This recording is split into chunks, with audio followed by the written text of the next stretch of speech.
Welcome back, sports fans, to another week of BVM Sports Chalk Talk. I'm Lucas Semb here with Scott Procter and Matt Morris.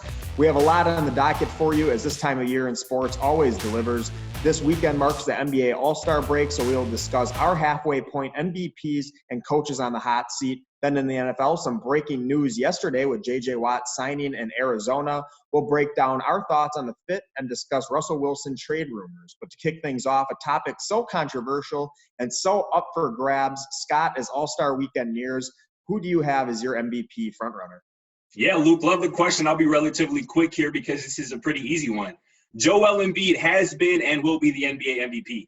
He finally took over LeBron James for the top spot on the NBA's official MVP ladder this week, and rightfully so. This man has 4 40-point, 10-rebound games this season. The rest of the league has 4 total. Kendrick Perkins said this week that if he had to choose one NBA player to start a franchise with, it's Joel Embiid, because we're really seeing his game evolve. He's averaging a career-high 30 points per game, just a tad under after last night's 24-point performance, 29.8 points per game, along with 11 boards and 3 assists per game. Doing it ultra efficiently, shooting a career-high 52% from the field and a career-high 41% from 3. Nobody else who will be mentioned during this conversation can say that this season. The last 4 people to average 30 points per game while shooting 50% from the field: Steph Curry, Kevin Durant, Michael Jordan twice. They all won MVP that season. He's also getting to the free throw line 12 times per game and shooting 86% from the stripe. They literally can't guard him, and he's cashing in at the free throw line. This is coming from a 7-foot, 280-pound, massive man who has a deep bag. How about this before I pass it to you guys? 59 years ago today, Wilt Chamberlain scored 100 points in the game. His PER that season in 1962 was the highest of his career at 32.1. Joel Embiid's PER right now is 31. Obviously higher than Giannis Antetokounmpo, obviously higher than Damian Lillard, whoever is going to be mentioned in this conversation.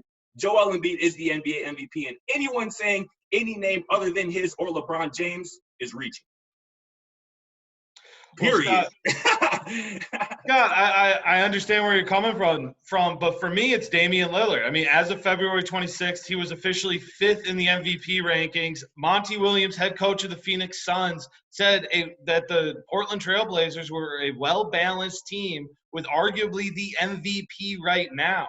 LeBron James has been on Twitter as well, saying that Damian Lillard is one of the most underrated guys in the NBA. And he really is, because year in and year out, you see him carry this Portland Trail Blazers team and make them a true playoff contender and a great all-around team, and nobody wants to talk about it. I mean, this year, Lillard already has played in all 32 games. He's averaging 35.9 minutes a game, which is 7th in the NBA and the most for anybody that we're going to be talking about today. He's averaging 29.6 points per game, 8.1 assists per 29.6 points per game, 8.1 assists per game, 4.4 rebounds a game, and 1 steal per game. That's 3rd in points, 8th in assists, and he's 6th in PER with a 26.5. So let me get this straight. He doesn't lead in any category. Can I finish? Let me finish. Go ahead. Blazers this That's all that season needs to be are said. 14-5 when Lillard scores 30 or more. He's 5 when he doesn't score 30 or more, they're 5-9. And not to mention, he's doing it basically by himself, because CJ McCollum has missed 19 games and Nurkic has missed 20.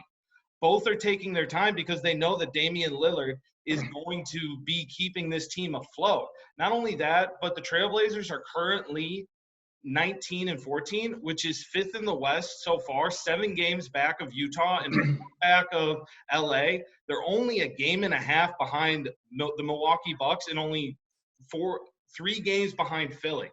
So overall, you look at what Damian Lillard is doing, he's giving his team an amazing season without the secondary role players that you need, and their second best guy in CJ McCollum. I mean, you have to be talking about him when the MVP conversation comes up, because Damian Lillard is doing what Damian Lillard does.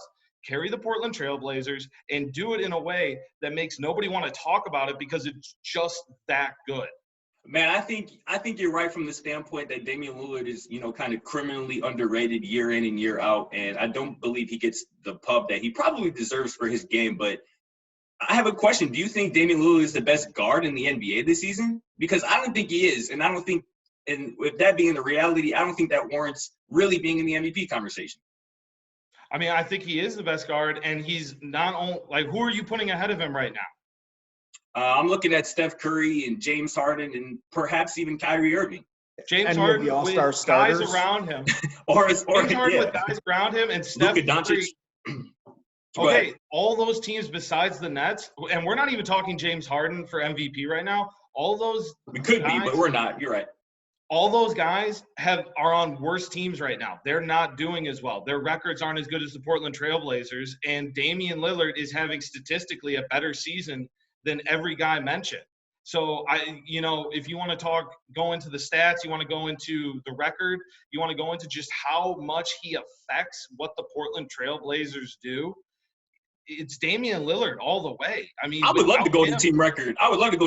My guy's the best player on the best team in the Eastern Conference. He's doing it on both ends. Yeah, but if we're gonna go off team record, we're not talking LeBron James or Donovan Mitchell, who are the two best players on the two best teams on record. So we're going to throw out record, and we're just going to look at guys and their effect on their team. Damian Lillard has to be in the conversation because he is doing almost as well. Only 3 games back of your 76ers and a game and a half behind the Bucks. He's doing just as well and putting up just as good of numbers, So Matt, I think it's very easy. Lillard. I think it's very easy to kind of shut down what you're saying here. Basically, just look at it this way. Okay. Kevin Durant or Damian Lillard? Which one? Kevin Durant's hurt right now. Who would you rather have on your team, Kevin Durant or Damian Lillard? Kevin Durant. Okay. Would you rather have Giannis or Damian Lillard? I guess Giannis. Overall. Okay. So that's the end of the conversation. If you can't say you'd rather have him than anyone else. I don't understand the last question there, Luke. I'm going to be honest. What are you talking about? If someone's the MVP, you want them on your team. Unanimously over anyone else in the league, right? They're the MVP. They're the most valuable player. Okay, I just named 2 names and you picked both. James. I just said 2 names and you picked both of them over Damian Lillard. So please explain to me how Damian Lillard would be the MVP. Because of what he's doing for the Portland Trailblazers. But you would want 2 other guys that I named 2 for 2 over him. Give me Damian Lillard then, Luke, to fit your narrative, I guess. Like, what the heck are you talking about? All right, fine. Let me ask you this, Luke. Yep. Who is a better number 2 option right now? Robert Covington or Chris Middleton? Ooh, Chris Middleton. Okay. So how much better? Only a game and a half better? Yep. Ooh. Chris Middleton is only a game and a half better than Robert Covington of the Portland Trailblazers. I want that right now on record. Is that true?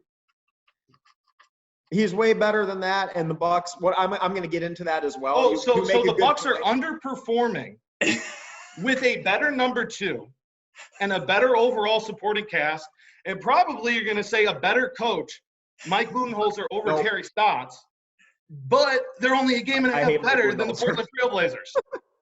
Can you riddle me this? Like, what am I missing here? You're missing the fact that you just picked 2 guys over your so-called MVP, and that's bottom line. You can talk about second options all you want, but if you're the MVP, so you're picking Giannis really over Kevin Durant and LeBron James. If you're the MVP, a second doesn't really matter. You are the you're not banking on your second or your third option. So you can talk about second or thirds all you want. That has nothing to do with the MVP race. And I'll leave it there.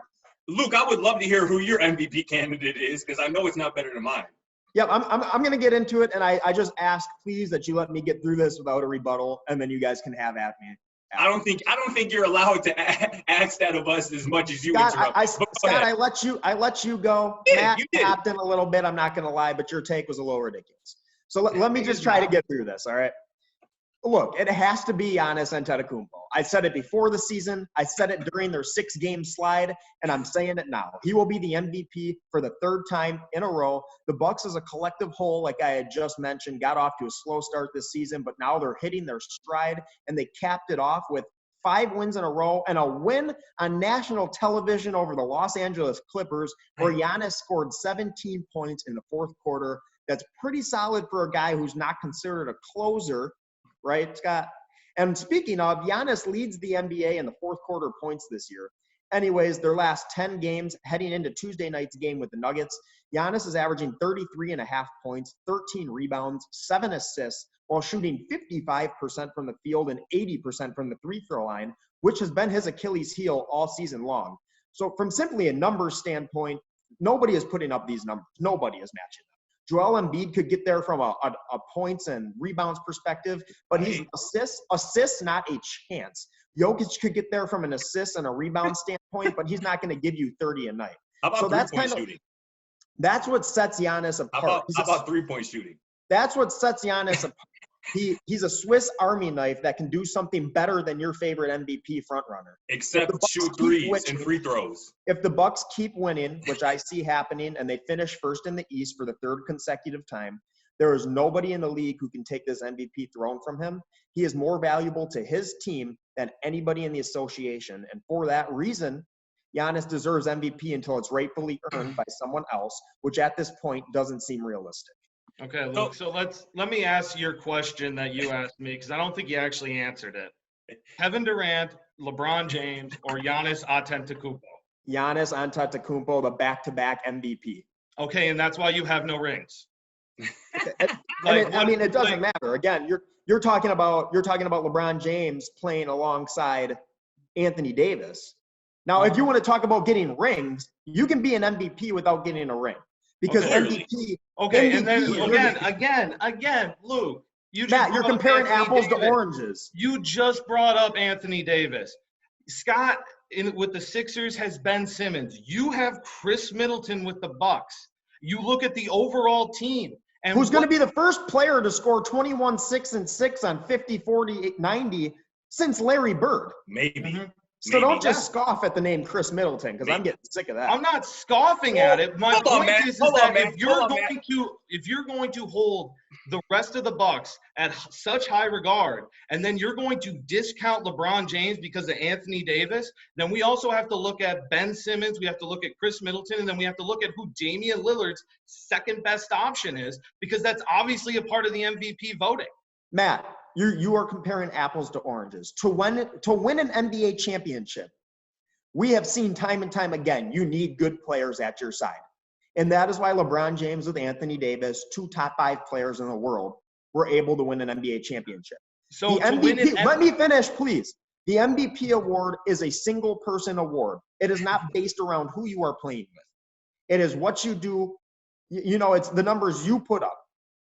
You can win that without a good second option. To win a championship, you need pieces. So these two things, you can't compare them.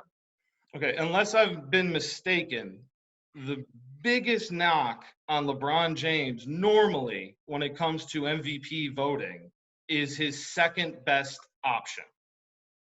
So. Never heard that. LeBron James is arguably the best player to ever play the game, and when he wins MVP, it's well earned. I would never have anything to say about LeBron James. No. But to Matt's point, though, we all agree, I think, on this panel that LeBron should have more MVPs than he currently does. And the reason he doesn't, the main reason he does it, is because when we look at LeBron's past teams, he's had Anthony Davis, he's had Dwayne Wade, he's had Kyrie Irving, and that's part of the reason why he hasn't claimed more MVPs than he currently does, and that's Matt's point. Yeah. Okay, sure. And I don't think you should be able to knock someone for being on a good team. Like, it's not Giannis's fault. He plays with Chris But it's part of the process. And I think you know that. And it's not LeBron's fault. He played with those great players. No. But my point is that you're not going to win a championship by yourself. You need players around you. This MVP, it doesn't matter who's around you. So I don't care if Damian Lillard's second option is Robert Covington. Damian Lillard's a great player. He's not even the best guard in the league, though. So he doesn't deserve this credit that he's getting. I'm going to move this along. With a whole nother half of basketball to be played, lots can change. I'd say any of these guys, with the exception of Dame, can actually be considered for the MVP. But like I said, a lot can change, meaning coaching personnel. We've seen the Timberwolves fire Ryan Saunders, and on Monday, the Atlanta Hawks fired Lloyd Pierce. Matt, who do you see as being in the hot seat right now and potentially being the next guy out? Well, Luke, I mean, it's so convenient that you get to decide when we move on to the next conversation. So, it is nice the way that works. Kudos to you on getting the last word, I guess. I'm going to keep the same name, and I'm going to go with a guy out in Sacramento, Luke Walton. I mean, it's only his second year, but the Kings have clearly shown a serious regression based on the talent that they have. based on how they finished last season. I mean, they were still under 500, but they were only 10 games under 500. And there were definitely, before everything happened with the NBA season, there was definitely a group of people that thought that Sacramento could make the push and possibly make the playoffs. I mean, this year overall, they've been playing horrible. I mean, they're 1 of 10 in their last 11 games, including a 9-game losing streak. They're 5 of 10 in the month of February. Luke Walton as a whole, as the Kings coach, his 44-62. He's never had a winning season as an NBA coach to begin with. So he still seems to be riding out all that great PR he got from, being the interim coach of one of the best teams of all time. So, I mean, he's definitely a guy that needs to be looked at, especially after what happened, just a few days ago, giving up an 8-point lead with a minute left in the fourth. Yeah. Granted, Charlotte Hornets are a very hot team right now. They're playing great. LaMelo Ball is awesome.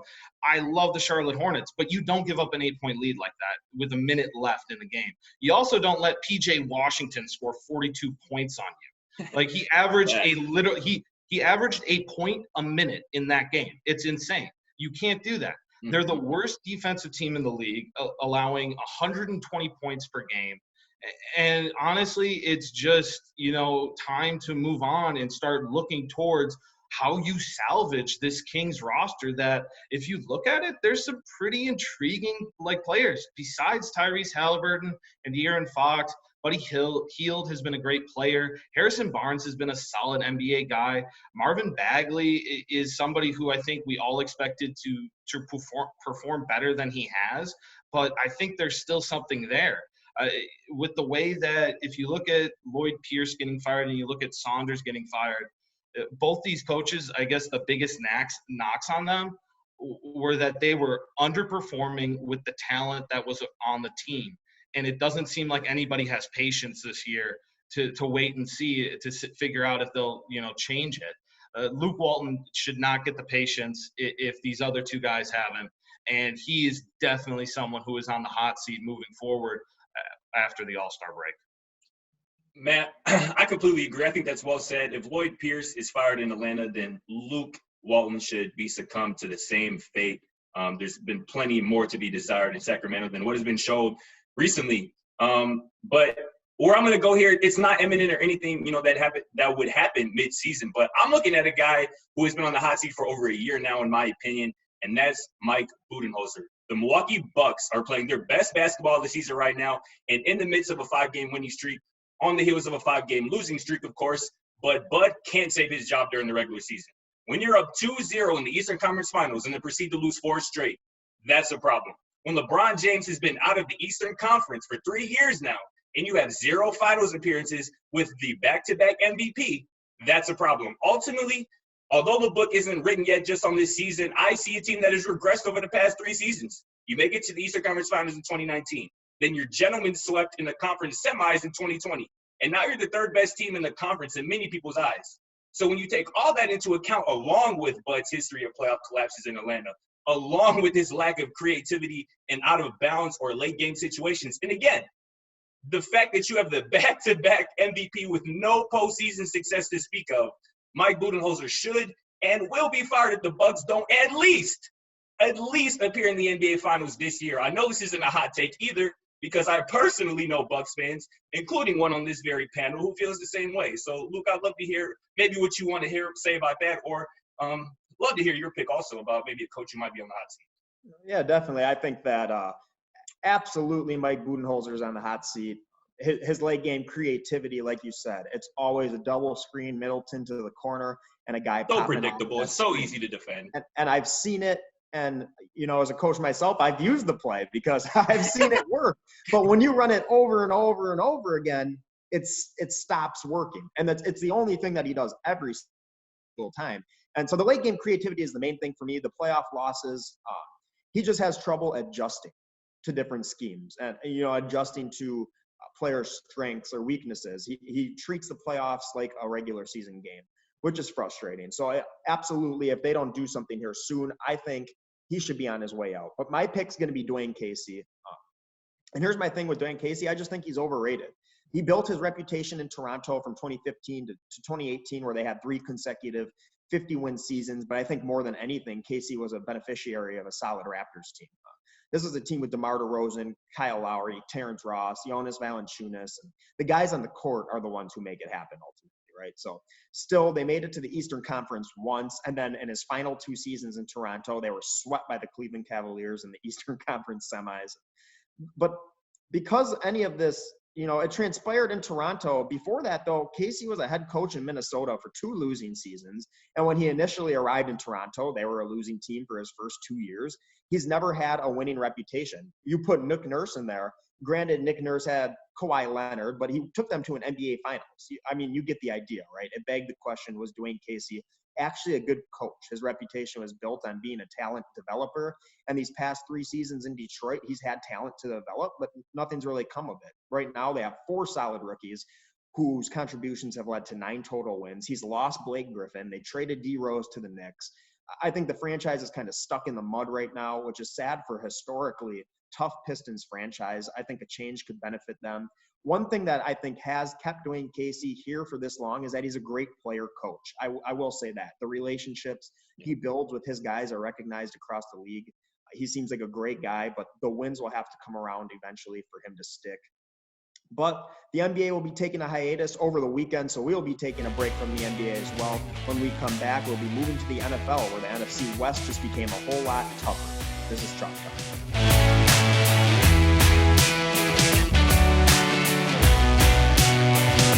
Thanks for staying with us here at BVM Sports Chalk Talk. Let's talk about J.J. Watt. There was lots of speculation surrounding where he'd go this weekend. Lots of internet sleuths trying to crack the case, and he surprised us all by signing with Arizona. Scott, how do you like the fit in Arizona, and what does this mean for the rest of the NFC West?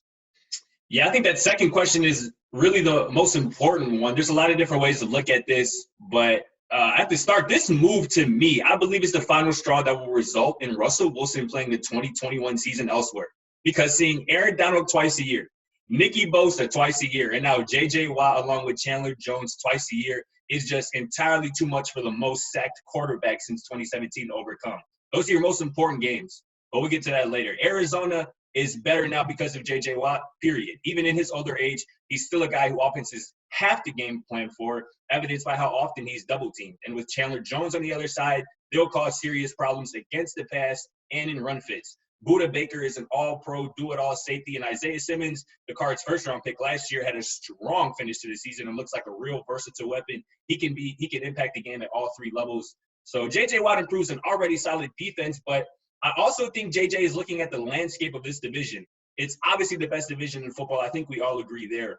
But what would these quarterbacks look like? If Russell Wilson isn't in Seattle, Jimmy Garoppolo and a 33-year-old Matt Stafford, Lucas's favorite quarterback, all of a sudden are left. If we end up looking at Kyler Murray as the best quarterback in that division next season, with another year under Cliff Kingsbury and with the top 3 wideout DeAndre Hopkins, which is completely plausible, the Cards are right in the thick of things of the NFC West and the NFC as a whole, in my opinion. Yeah, Scott, I agree with you. I think that adding J.J. Watt obviously just takes this defense to a whole nother level. It takes a young team and adds a really great professional that can build this core and help add stuff. I'm a huge Vance Joseph fan.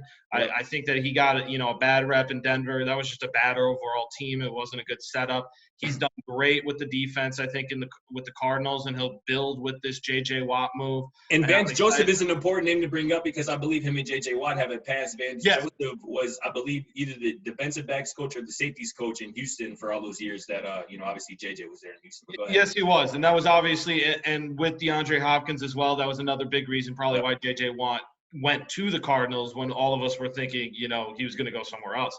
But overall, with how the Cardinals played last season, I felt like they were going to be a playoff team. I thought that they were going to stay hot and ride it out and make it to the playoffs as a wild card.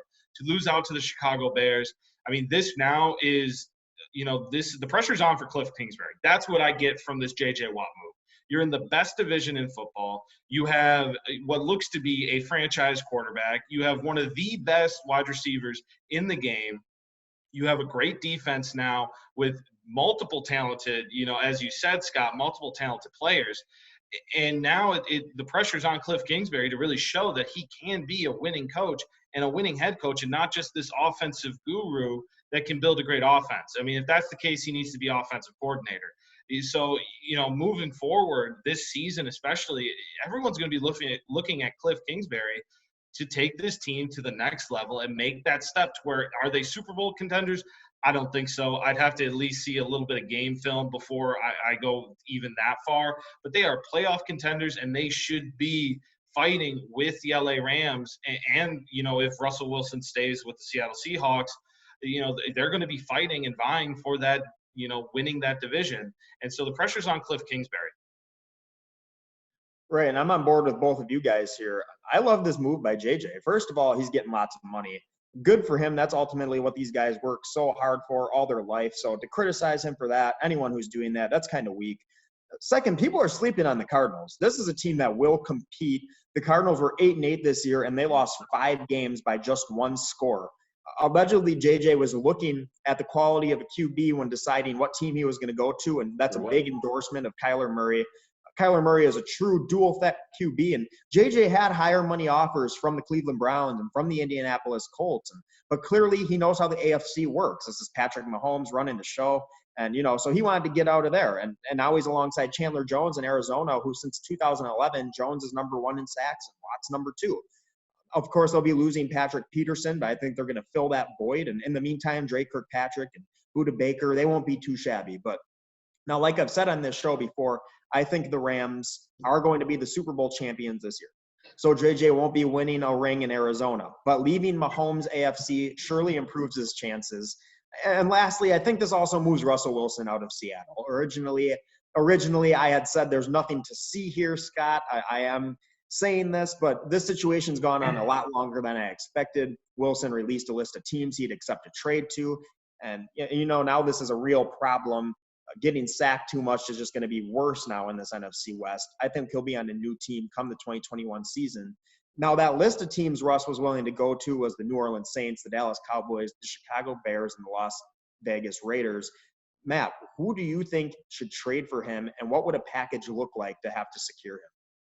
I mean, if you're going for Russell Wilson and, that's a franchise guy, he's a Super Bowl winner, he went to the Super Bowl twice and is one of the best players in the league. The Chicago Bears are visibly desperate for a quarterback, as Mitch Trubisky and Nick Foles both have proven to be just not the option. Ryan Pace and Matt Nagy are going into this season playing for their careers and for their jobs in Chicago, and they need to make a big move. And if that means selling, the farm to get Russell Wilson, that's what it's going to be to try and save their jobs. As far as what a package like that would look like, Seattle, one, has no need to trade Russell Wilson unless they actually want to. And obviously Wilson is interested, but there's a lot of stuff that has to go along with that. So I think Seattle would demand a lot. I'm expecting anywhere from, I'm thinking 3 first-round picks, a second-round pick this year as well. And then, if they want Nick Foles, you can have him as your Band-Aid quarterback. But the biggest issue for me is you'll start looking at player swaps possibly. But the whole argument for the Chicago Bears is that they're a win-now team. To swap any player like a Khalil Mack or a Akeem Hicks or a Jalen Johnson, which are the guys that I've been hearing are possible trade candidates for this trade. The Bears are a win what now? A win now. That's why you get Russell Wilson, because you have a great, Super Bowl caliber defense with those guys, and they have to be in a win now situation because of what they've done the last 3 years since going 12-4. It is now a moment where Ryan Pace and Matt Nagy are playing for their careers, and that obviously is a win now moment. So you have to trade for Wilson. I just don't think you can do the player swap, so you're going to end up seeing, them throw picks rather than trying to trade a Khalil Mack or an Akeem Hicks in a package. So it's going to be at least 3 first-round picks and a second-round pick more than likely. And maybe Seattle throws you a 4th in return. But it's going to be an interesting package if the Bears actually can make this happen. How quickly things change, man. 2 weeks ago, I said Pete Carroll and the Seahawks better be careful with Russell Wilson because he appears stuck, or else he and Sierra would be elsewhere. To which my guy, Lucas Semb, said that it was one of the hottest takes revealed on this show. Now here we are discussing 4 teams that Russell's agent himself has produced as possible destinations. So here we go. The Saints can't make the money work, and all of a sudden Drew Brees looks like he might be coming back for whatever reason. To your point, I can't imagine Russ joining a dysfunctional franchise and coaching staff that the Bears have in Chicago, even if the reporting is that he'd be happy to land there. The Cowboys do make some sense simply for the fact that a Dak Prescott and Russell Wilson swap could work out, but the Las Vegas Raiders make the most sense to me. Listen, John Gruden is an offensive genius who loves his quarterbacks, and he is the key because, again, like I said 2 weeks ago, Pete Carroll will be a huge reason why Russell Wilson moves on. He's a damn near 70-year-old coach stuck in his ways who wants to win football games by running the ball and playing great defense. It's not a recipe a top 3 quarterback like Russell Wilson wants to be cooking with. But John Gruden has spoken highly of Russell Wilson literally since the day he got drafted. I'm jealous of Seattle. I wish I could coach this kid. Those are John Gruden's words as he covered the 2012 NFL Draft and watched Russell Wilson get selected by Seattle. This trade involving the Raiders and the Seahawks includes sending over Derek Carr, who's currently on a team-friendly kind of pay-as-you-go deal, cornerback Damon Arnett, who was the Raiders' first-round pick last year at number 19, and 2 first-rounders for Russell Wilson and a 4th-rounder. Again, going back to Damon Arnett, he's kind of that bigger-sized, physical corner who could maybe turn into a Richard Sherman type who Pete Carroll, I'm sure, would love to, pair with Jamal Adams there on the back end. This offense in Las Vegas will have weapons: Josh Jacobs, Darren Waller, Henry Ruggs. And not to mention they're in Las Vegas with a brand new, beautiful Allegiant Stadium. If Russell Wilson goes anywhere, it'll be to Vegas. Sure, I understand that, Scott, but there's a few things that stand out to me when I look at these teams. Number one, why would he want to go to Chicago? Allen Robinson, their top asset, and the team haven't even been in contact. Their top weapon right now is probably Darnell Mooney, and you'd have to compete against Aaron Rodgers for the division. Number two, Drew Brees is still working out with the Saints. He's not going to step on the toes of a future Hall of Famer. Number three, Las Vegas. That just seems weird. That just seems weird to me. They're kind of a middle-of-the-road team that hasn't gotten vastly better or vastly worse recently. That's not a situation that would benefit Russ. But number four, the worst division in the NFL, one that he could come in and pick apart the Dallas Cowboys. He'd have Ezekiel Elliott, Amari Cooper, CeeDee Lamb, Michael Gallup. This trade would also require the most work, though. Dak Prescott is coming off a devastating injury. He's not under contract. The Cowboys don't want to pay him. It's pretty sticky. So for this trade to happen, he would have to agree to be traded to Seattle so that he could either be signed and traded or have the franchise tag on him. So, Luke, I have a question. Luke, I have a question. Sorry to cut you off. I know you mentioned at the top about the Chicago Bears and their situation with Allen Robinson that's kind of gotten murky. Why on earth would Russell Wilson want to go to Dallas when he's seen Jerry Jones and the Dallas Cowboys mistreat and not pay Dak Prescott, who's been a consummate pro? He's been a Pro Bowl caliber player who's been the leader. And obviously it was evidence this season. When he went down, the Cowboys were awful. Why would Russell Wilson want to go to that situation knowing Jerry Jones and his son Stephen Jones are up there running things in Big D? Not to mention the O-line's horrendous. Not to mention the O-line. I think I've mentioned this before. It's hard to invest money into someone who's coming off of such a terrible injury. Like I'd mentioned Saquon Barkley and his ACL, like he could never be the same. And I have mentioned the same thing on this show. Medicine's gotten a lot better and people are healing quicker and faster and coming back stronger, but that's never a guarantee. So to put franchise money into a guy who's coming off a disgusting compound injury, you just never know what's going to happen, right? Okay. So I think that's hard to trust. But so for this trade to happen, you'd have to agree to be traded to Seattle so that he could get the franchise tag or be signed and traded. And then you're going to have to pound out the details financially to match Russ's $60 million over the next 3 seasons, which may not be enough money for Dak because I know he's expecting more. Right. But if Dak wants a fresh start to be the man where they value him, Seattle would be the spot, and he'd have a hell of a wide receiver combo in DK Metcalf and Tyler Lockett. And to make this trade, I think the Cowboys would have to attach their 3rd and 4th round picks this year, just because, again, Dak coming off that injury, concerning, and Seattle could give in return their 5th and 6th this year. I think it would be a little pick swap, a quarterback swap. I think this is something that would definitely be worth looking into for both sides. But if Russ is traded anywhere, the floodgates of NFL trading could open. That's the type of trade that makes teams across the league realize they need to make a move to keep up. It would be absolutely groundbreaking, and I'm excited to fan see how it pans out. And I know you guys are as well. But that's all the time we have for us here today at Chalk Talk. Thanks for watching, and we'll catch you next week.